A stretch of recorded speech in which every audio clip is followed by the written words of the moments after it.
and good morning. We are the interns of the Future Black Lawyers Institute and the Justus System Incorporated. We are completely different people with completely different backgrounds that have worked this past month on a solution to a problem that is prevalent not only in our community but in the nation as a whole. That problem is the school to prison pipeline. This past month, we worked with Natasha Scruggs Esquire, an attorney in Missouri. She has created now two organizations. She created the Justice System, but as well as the Future Black Lawyers Institute. Both of these are centered around education of youth when it comes to law, but also education in the real world. This past month, we have gained numerous skills such as problem solving, honing our public speaking skills, and understanding briefs as well as sports cases. The school to prison pipeline, a broken system.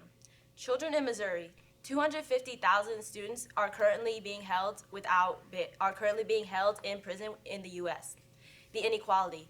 Black and Hispanic students are far more likely to be suspended and expelled from schools, which will further lead to them as adults being more likely to be incarcerated.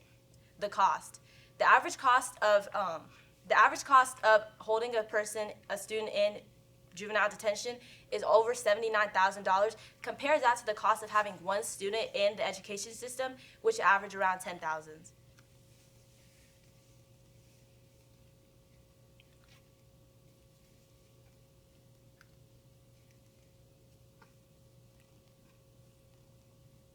The problems.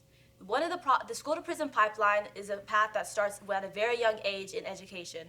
Suspension is one of the first steps to the school to prison pipeline that will further lead down further problems. Suspensions are a problem because students are not able to keep up with their work and are therefore socially isolated from their peers, as well as having difficulty keeping up with their coursework.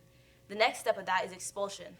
Students are far more likely to fall into crime and commit other offenses if they are not in a structured program such as school, where they can be in a supportive and safe environment. The next step of that is pretrial. Students are far more likely to not be able to maintain their schoolwork, as well as struggling with their mental and physical health as the tolls of being in detention centers. They will also not be low. It also disproportionately affects lower income families as they are not able to afford the court and legal fees. The next step in the school to prison pipeline is the juvenile detention, which, as I said previously in pretrial, can also have a very negative impact on juveniles, as it can be very traumatic as they witness violence, abuse, and neglect.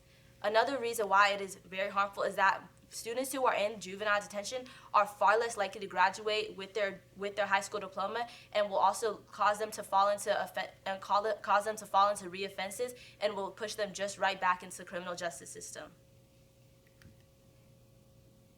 So that brings us to our solutions. So by providing our focus toward preventable measures such as research programs, mentorship programs, counseling, and resource for personal growth, we can help break the cycle of incarceration and offer these individuals a chance for a brighter future.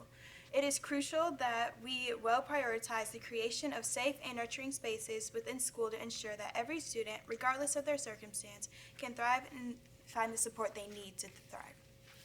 Our biggest solution is our success houses. Our building success houses is a solution to the school to prison pipeline issue, and it's an interesting idea. These houses can provide teens who are struggling with the school system or facing challenges in life with supportive and structured environment. By combining houses and education, you aim to give them opportunity to learn and develop skills that can lead to a successful life. We came up with this idea because we saw that a very beneficial way to improve the problems was by taking the students out of the environment that they were in. And it would be really bad if you put them in a random environment. Like Lydia said earlier, like pretrial detention was also deterring to their growth. So we thought by putting them in a structured environment, it would be more beneficial. The Justus Success Houses are container homes created to serve as an alternative to foster care and homelessness with KC youth. Our goal is to be a safety net by providing services such as counseling for trauma, behavioral, and substance abuse. The youth has the option to receive further education and get job opportunities. The age acceptance spans from 16 to 21 years old, and at 16, emancipation papers will be signed. The estimated time of accessibility is late 2024 to early 2025. We are looking for help in publicity and donations. We require funding for our success houses and publicity for more awareness towards our causes. Thank you. Thank you. Do you have any questions or feedback?